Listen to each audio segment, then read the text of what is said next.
Semua orang itu tuh penting banget untuk punya karakter yang dijudulkan lah karakter yang baik. Tapi nih gini, aku tuh aslinya introvert. Lanjut aja. Sebelumnya udah pernah ikut organisasi lain nggak Kak sebelum kuliah gitu? Kisah tentang Pirate Story. Nah, ada sosok orang ingin jadi raja bajak laut nih teman-teman.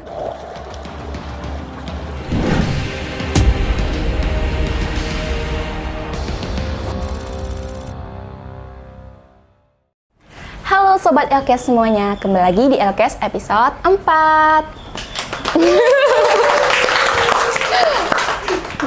Nah, di episode 4 kali ini sangat spesial karena akan dipandu oleh MC yang keren dan kece, yaitu saya sendiri.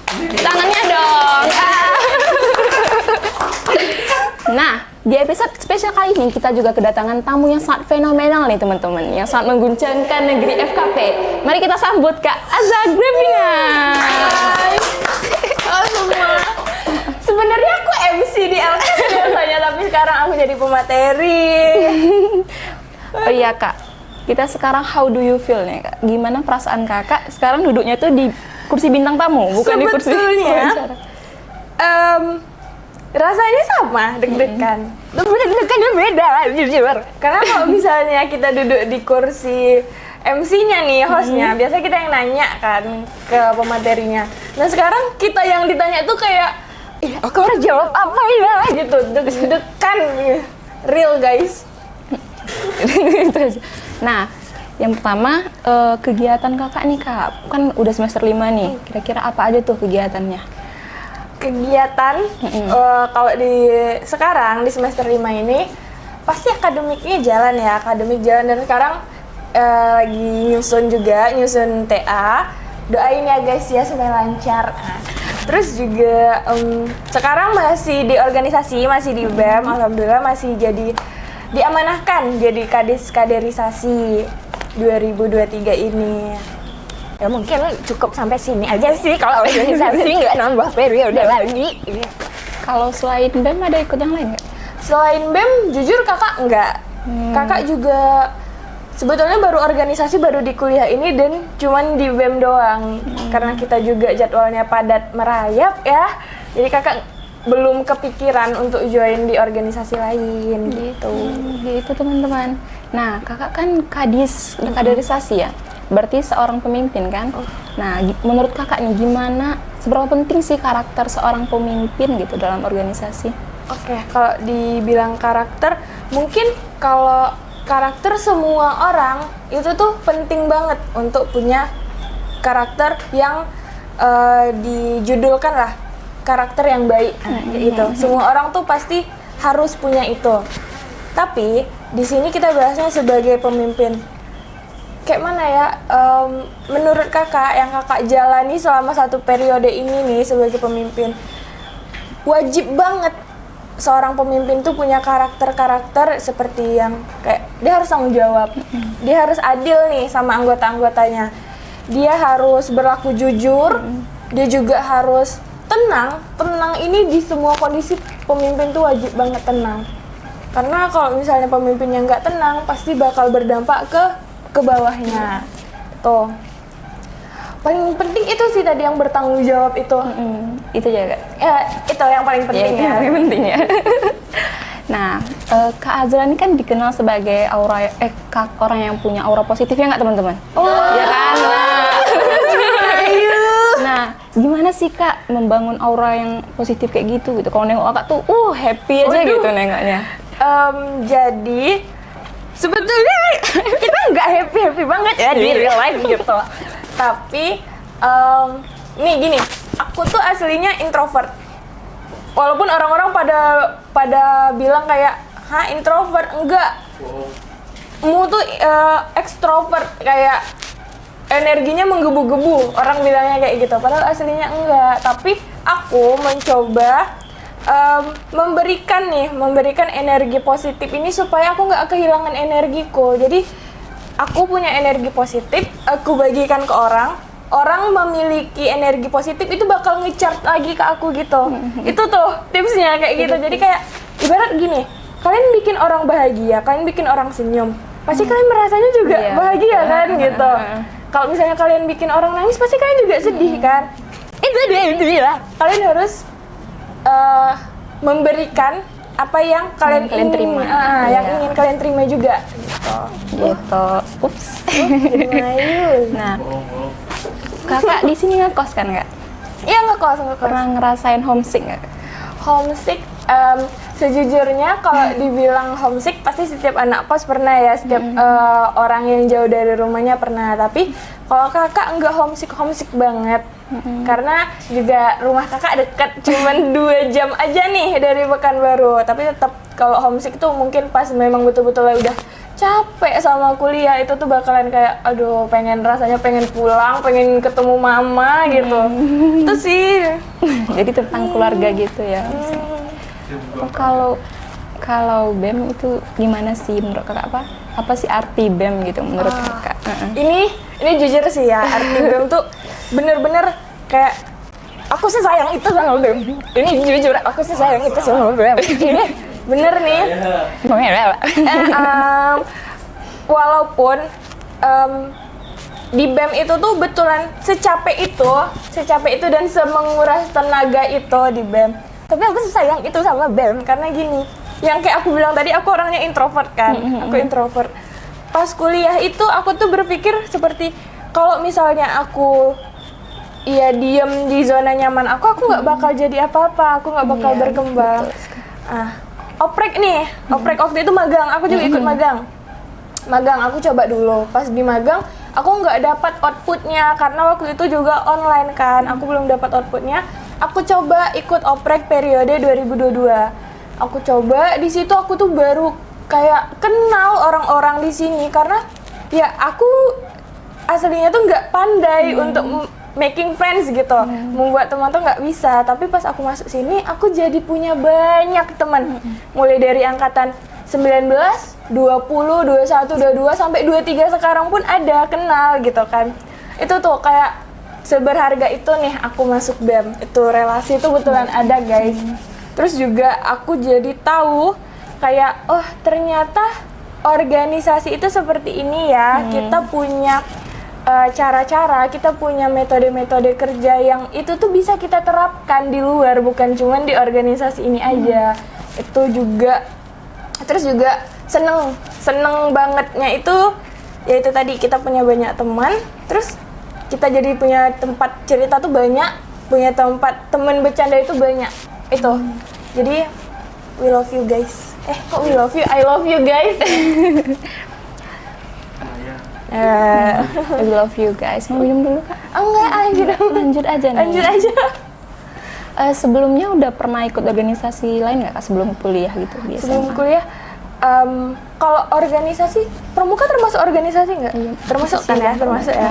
Kakak cuman pernah ikut pramuka pas SMP sama drum band itu doang. Selain itu nggak pernah ikut OSIS, nggak pernah. Menurut kakak apa sih bedanya gitu? Kalau yang organisasi SMA sama yang di kuliah gitu? Kalau menurut kakak ya cakupannya beda, cakupannya lebih luas justru kan kalau di universitas sama di sekolah gitu, itu beda banget. Terus juga teknik kerjanya juga mirip-mirip tapi berbeda karena cakupannya yang luas tadi itu. Kita nggak cuman di sekolah doang. Kalau di sekolah kan biasanya kita di sekolah doang tuh, tapi kalau di universitas kita bisa bahkan sampai keluar, bahkan keluar negeri kita bisa juga organisasinya tuh. Misalnya kita ngadain seminar internasional segala macam itu, tuh cakupannya beda. Sama orang-orangnya juga beda, karena kalau misalnya kita di sekolah ya, yang menurut kakak di sekolah itu orang-orangnya cuman yang ada di sekolah itu aja. Kayak yang paling tinggi mentok-mentok kita tuh berurusan sama kepala sekolah. Sedangkan kita di universitas ini kita punya jurusan, punya fakultas itu kan banyak kan. Terus nanti ada tingkatannya lagi, ada dekannya, ada wakil dekannya. Terus kita tuh berhubungannya tuh ke wakil dekan atau langsung ke dekan atau bahkan ke rektor. Jadi betulan cakupannya tuh luas, orang-orangnya tuh lebih luas lagi gitu. Itu sih bedanya. Yang pertama itu ya kak, relasi. Relasi. Gitu. Sebenarnya itu aja sih kak. Kalau pencapaian kakak di BEM gitu, mungkin acara yang udah terlaksana atau apa gitu? Kalau dibilang pencapaian itu mungkin kalau periode tahun pertama kakak di BEM lah ya, periode 2022 itu kakak alhamdulillahnya banyak ikut panitia. Kalau misalnya orang bilang, ih capek loh ikut panitia tuh banyak-banyak gitu. Tapi kakak merasa kayak, oh orang memandang aku tuh bisa diandalkan, makanya aku dimasukkan nih ke sini, makanya aku diajak nih jadi panitia, itu sih.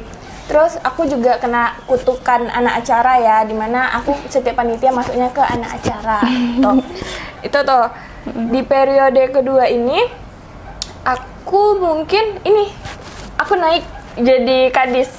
Itu tuh suatu pencapaian menurut aku, karena aku dulu cuman anggota, terus aku dipercayakan, diamanahkan untuk naik jadi kadis. Berarti kan itu tadi aku mikir orang punya pandangan kayak aku nih bisa diandalkan, seperti itu. Jadi aku merangkul tuh pandangan orang itu supaya kayak mana ya, jadi motivasi juga di aku. Orang bilang aku bisa, pasti aku bisa gitu. Kenapa aku nggak percaya diri, sedangkan orang lain percaya sama aku tuh. Terus juga di periode kali ini mungkin karena aku udah naik jadi kadis, itu relasi balik lagi nih ke relasi. Yang kemarin relasinya cuma di fakultas keperawatan doang, sekarang naik.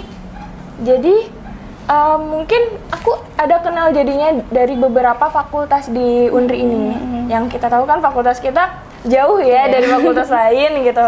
Kita di Goba sendiri, mereka di Panam gitu. Terus sih itu. Tangan dulu dong untuk Kak Ade.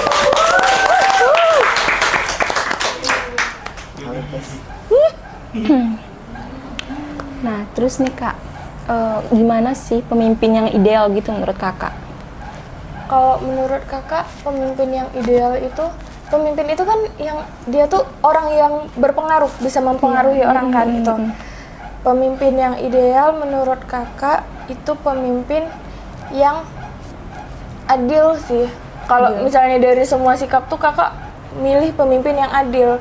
Pemimpin yang adil nih dia tahu, dia bisa ngebagi kerja ke anggotanya itu sesuai dengan kapasitas anggotanya dan nggak berat sebelah. Itu menurut kakak tuh pemimpin yang ideal. Dan dia juga pemimpinnya tuh yang bisa jadi rumah untuk anggotanya gitu. Kayak gimana ya, kalau misalnya anggotanya punya kendala, punya masalah, itu tuh ya sini pemimpin yang ngerangkul, balik ke aku gitu. Balik ke aku gitu, nggak apa-apa, sini kita bantu, kita sama-sama. Itu sih tadi yang ideal menurut aku gitu. Kakak punya role model nggak untuk seorang pemimpin? Ada role modelnya nggak? Role model sih Jokowi gitu. Mana tahu gimana ya? Jujur ini aku pertama kali nih dapat pertanyaan punya role model nggak gitu. Nggak, tapi sejauh ini aku sendiri nggak pernah memikirkan itu. Karena mungkin kalau dibilang role model ke tokoh-tokoh terkenal, itu aku kayaknya nggak ada. Tapi aku tuh yang paling memandang kayak role model aku di kehidupan itu mamaku. Itu sih. Kalau kayak hidup ini kan keras ya gitu. Keras banget nih hidup ya. Jadi sejauh ini kakak bisa bertahan karena nengok mama kakak yang kakak jadikan role model itu tuh. Udah Kak? Sebenarnya itu aja sih Kak, nggak ada yang ini lagi. Kalau sekarang kita kasih kesan dan pesan nih, kesan untuk teman-teman yang nonton, kesannya sekarang gimana gitu. Oke, mungkin kalau kesan itu mungkin lebih apa yang membekas ya sekarang ya. Kalau kesannya sih ini sebuah experience yang baru untuk aku, karena aku jadi pemateri yang biasanya aku yang nanya-nanya, tapi sekarang aku yang ditanya-tanya. Itu pengalaman yang baru lagi, pengalaman yang luar biasa lagi, karena mungkin nggak semua orang nih bisa punya pengalaman ini, tapi aku dapat dan aku suka banget. Jadi teman-teman LKS, terima kasih kalau udah nonton ini gitu. Terus kayak mungkin pesan-pesan untuk teman-teman di rumah yang nonton. Tadi kita bahas kepemimpinannya, kepemimpinan gitu. Jadi kalau misalnya teman-teman yang nonton berpikir bahwasannya menjadi pemimpin cuman hanya ada di organisasi, teman-teman itu salah. Karena pemimpin yang benar itu ada di kehidupan kita sendiri. Kita jadi pemimpin untuk diri kita sendiri, kita jadi pemimpin untuk kehidupan kita sendiri. Jadi harapan aku untuk teman-teman di rumah tuh bisa menciptakan sifat kepemimpinan, karakter kepemimpinan di diri teman-teman sendiri itu untuk teman-teman sendiri dulu, untuk kehidupan teman-teman sendiri dulu, untuk diri teman-teman sendiri dulu, baru setelah itu teman-teman lanjut kita memimpin orang lain. Gitu, berarti harus selesaikan dengan diri sendiri. Iya, bener banget. Nah, teman-teman, sangat ini sekali ya, jawaban Kak Azra ini sangat ada bermakna gitu, sangat bikin sedikit gitu, sedih gimana gitu. Ya, makasih dulu dong untuk Kak Azra nih udah datang di sini menyempatkan waktunya. Gitu. Oke, sebelum kita closingan nih teman-teman, aku ada sedikit kisah tentang Pirate Story. Nah, ada sosok orang ingin jadi raja bajak laut nih teman-teman. Nah, dia ini ingin menguasai dunia. Untuk menguasai dunia dia nggak bisa sendiri teman-teman. Dia harus mengajak teman-teman yang lain. Yang pertama itu temannya ada yang ingin menjadi ahli pedang dan ingin mengoleksi seluruh pedang yang ada di dunia. Teman yang kedua ingin menjadi ahli koki yang bisa memasak semua masakan yang ada di dunia. Nah, tujuannya apa nih teman-teman? Mereka berbeda-beda tetapi dikumpulkan menjadi satu. Sama seperti organisasi. Kita kalau ingin mencapai tujuan, kita pasti itu mengumpulkan orang-orang yang berbeda nih teman-teman untuk mencapai tujuan kita. Nah, ada pepatah mengatakan kalau kita ingin jalannya cepat, maka jalan sendirian. Tapi kalau ingin jalannya jauh, maka jalanlah bersama-sama dan merangkul teman-temannya. Walaupun memang lebih lambat, tetapi jalan bersama-sama pasti kita banyak yang akan kita dapatkan dan perjalanan kita akan semakin jauh gitu teman-teman.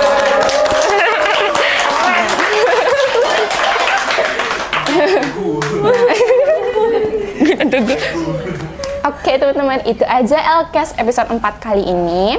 Jangan lupa like kalau teman-teman suka video ini, tinggalkan kata-katanya di komentar, dan jangan lupa subscribe Dan dan share kalau menurut teman-teman ini bermanfaat. Oke, see you. Bye